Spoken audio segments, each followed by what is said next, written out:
لا معنى للحياة إذا كان عليك تحمل أكاذيب لا تنتهي. لن أقبل بهذا النظام المبني على الأكاذيب، ولن أوقف معركتي ضد هذا المجلس العسكري. هنا يقول الرجل أن معركته لن تتوقف، ويقول أن الحكومة الروسية هي عبارة عن مجلس عسكري. العدو اللدود لفلاديمير بوتين والمعارض المشاكس في موسكو إليكسي نافالني، خصم بوتين العنيد. ولد نافالني في 4 يونيو عام 1976 في منطقة بايتن بالعاصمة الروسية موسكو. عقب تخرجه من الثانوية قرر دراسة القانون في روسيا، ليتخرج في النهاية من جامعة الصداقة بين الشعوب في موسكو، وذلك عام 1998. مع تخرجه حصل نافالني على فرصة ذهبية، حيث حصل على منحة جامعية في أمريكا ليكمل دراسته في جامعة بيل الأمريكية.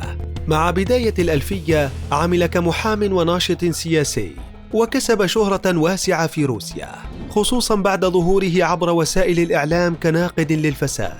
وفي عام 2008 أسس مدونة على الإنترنت اختصت في تسليط الضوء على الفساد وكشف سوء الإدارة في الحكومة، بالإضافة لبعض الشركات الروسية الكبرى التي تدعمها وتسيطر عليها الدولة.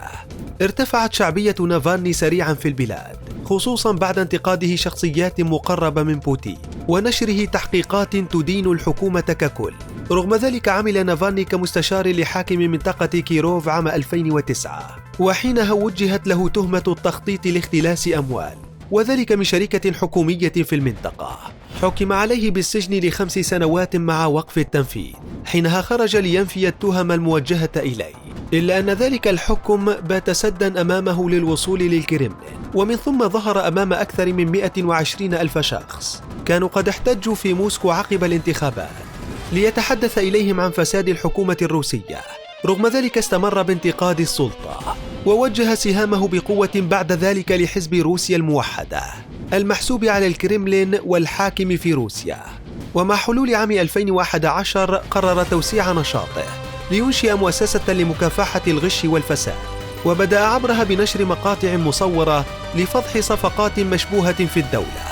بالإضافة للحياة الفاخرة للسياسيين والمسؤولين، نجحت تلك الفيديوهات بحصد ملايين المشاهدات في روسيا، وتحولت المؤسسة إلى كابوس للسياسيين فيها. سرعان ما استغل تلك الشهرة ليدعو الشعب للخروج باحتجاجات ضد بوتين، وطالب أيضا بمقاطعة الانتخابات التشريعية عام 2011، ما أدى لوضعه في السجن بالنهاية لمدة 15 يوما، لكنه عاد للعمل السياسي من جديد عام 2013، حيث شارك بالانتخابات البلدية بترشحه لمنصب عمدة موسكو.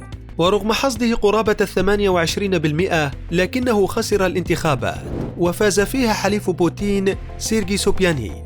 حينها اتهم نافالني الحكومة بتزوير الانتخابات وعاد ليكون معارضا لها، وكان قد دخل تلك الانتخابات بعد تأسيسه لحزب روسيا المستقبل الذي اعتبر الواجهة الرئيسية للمعارضة الروسية، وعزز له موقعه كمعارض قوي للنظام الحاكم، ليتشجع عام 2007 للترشح للانتخابات الرئاسية، لكن طلبه رفض، والسبب سجله القضائي غير النظيف، لتنتهي أحلام نافالني بالوصول للكرملين، وعاد ليقود احتجاجات عارمة ضده، حيث دعا لقطع الطريق أمام بوتين للوصول للكرملين عام 2018، وذلك من خلال مقاطعة الانتخابات الرئاسية، لتشن السلطات الروسية حملات تفتيش واسعة ضده ومحيطه، ونتج عنها اعتقال العشرات من 41 مدينة روسية.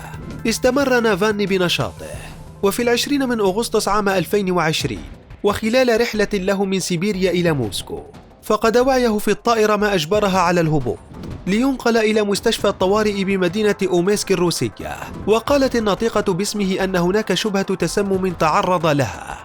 في اليوم التالي نقل إلى ألمانيا على متن طائرة، وذلك بعد موافقة بوتين شخصيا على خروجه. بعد تحسن صحته اتهم الحكومة الروسية بتسميمه، ما دفع الاتحاد الأوروبي لفرض عقوبات على روسيا، وتحول إلى معارض بارز لبوتين داخل وخارج البلاد. عاد نافالني إلى روسيا في 17 من يناير عام 2021 لتقوم السلطات الروسية باعتقاله على الفور بموجب مذكرة سابقة صادرة بحقه. تتهمه بالاحتيال. شكل اعتقاله حالة توتر في روسيا، خصوصا بعد نشر مؤسسته تقريرا عن قصر بوتين السري الذي أظهر الحياة الفاخرة للرئيس الروسي ودعوة أنصاره للاحتجاجات في الشوارع، ما أدى لاندلاع احتجاجات واسعة في عدة مدن في 23 من يناير واجهتها الشرطة الروسية بالعنف، وزاد من حالة الاحتقان في البلاد عموما، ليتحول نافالني إلى الألم الذي يلازم بوتين. وتم حل حزبه قبل ذلك بأشهر ومنعه من الوصول لأي انتخابات في البلاد. فهل انتهت مسيرة معارض بوتين بهذا الاعتقال أم أنه سيعود للواجهة من جديد؟